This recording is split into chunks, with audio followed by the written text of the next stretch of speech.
Good day. This video will demonstrate how you can include the effects of temperature as an applied load on your structure.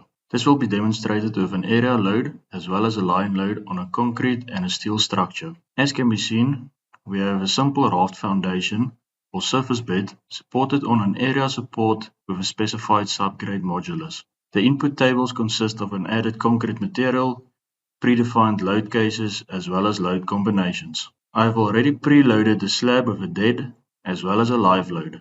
Now we can add area loads on the slab, which will include the effects of temperature. Within the loads properties table, you will notice the option to add the change in temperature, delta T, in degrees Celsius, that the loaded element will experience. We can add the change of temperature during our summer months as positive 15 degrees Celsius and add it to the slab. You will notice that the load is being displayed as pointing horizontally outwards, which indicates expansion of the slab. Lastly, we can add a load with a temperature change of minus 20 degrees for the winter months and add it to the slab. Once again, you will notice that the load is being displayed horizontally, this time pointing inward, indicating contraction or shrinkage of the slab. After analyzing the slab, we can view the displacements for the various load cases. We can view these results for various load cases and load combinations, and also animate the results to view the actual expansion and contraction of the concrete slab under certain loading conditions. We can enable contours for the results, which is a great display feature to indicate the total displacement across the entire area of our slab. We can view this once again for the X and Z direction, or for the total combinations of the displacements.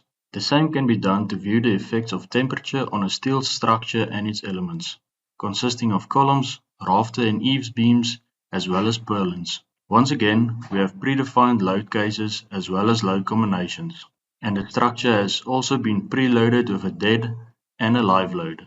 Now we can add line loads on the beams, which will include the effects of temperature, similar to what was done for the concrete slab. Once again, you will notice the option to add the change in temperature, delta T, in degrees Celsius, that the loaded element will experience within the loads properties table. Change of temperature during the summer months can be specified as 15 degrees Celsius, whereafter it can be applied to all the steel beams. Notice how the loads are being displayed as pointing horizontally outwards, which indicates tension within the beams. Lastly, we can add line loads with a temperature change of minus 20 degrees for the winter months and add it to the beams. Notice how the loads are being displayed horizontally again, this time pointing inwards, which indicates compression of the steel beams. After analyzing the steel structure, we can view and animate the displacement for the various load cases and load combinations. We can view the effect the temperature loads will have on the structure's support reactions, as well as the resultant beam forces and moments for the various loads and load combinations.